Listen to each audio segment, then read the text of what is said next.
Thanks to an evening full of late-night parties and champagne toasts, the early hours of New Year's Day can be a perilous time to be on the road anywhere, and Florida is no exception. 34 people died in the state on New Year's Day between 2014 and 2016, according to data unearthed by the Tampa Bay Times, enough to make the first day of the year one of the deadliest on the calendar. Florida Highway Patrol Sergeant Kim Monteith said troopers in Central Florida have recently tended to see more problems closer to Christmas, when office holiday parties can lead to impaired drivers on the roads.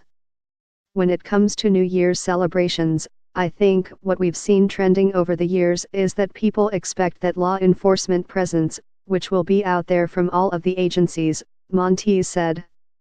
Monteith said no fatalities were reported in Orange, Lake, Seminole, Volusia, Osceola, or Brevard counties on New Year's Day between 2014 and 2016.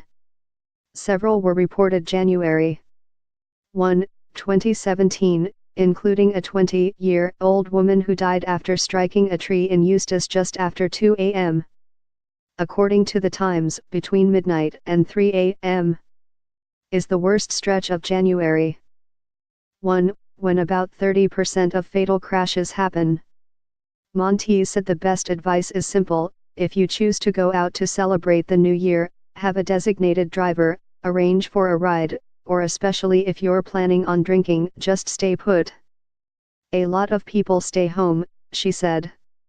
They don't want to be out on those roads because there is an expectation of an increase in drunk driving. FHP and law enforcement agencies across the country are currently in the midst of the Drive Sober or Get Pulled Over campaign, which began December 13 and runs through New Year's Day. During that period, law enforcement agencies step up their drunk driving patrols. There are alternatives to getting behind the wheel.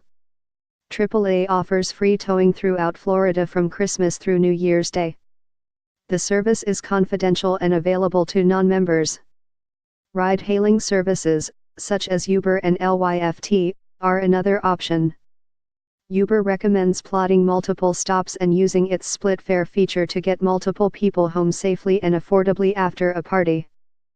Monteith stressed that motorists who spot a driver they suspect to be drunk should not hesitate to call 911 or FHP 347 to report the hazard. An intoxicated driver is considered an emergency, she said.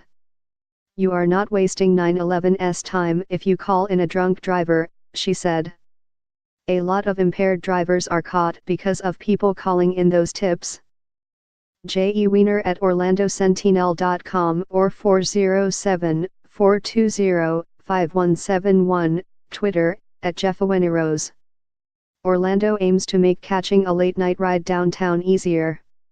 Orlando recently established 8 passenger loading zones throughout downtown, which officials said they hoped will make it easier for visitors to catch an Uber or Lyft on busy weekend nights. Orlando recently established 8 passenger loading zones throughout downtown, which officials said they hoped will make it easier for visitors to catch an Uber or Lyft on busy weekend nights. Orlando recently established 8 passenger loading zones throughout downtown, which officials said they hoped will make it easier for visitors to catch an Uber or Lyft on busy weekend nights.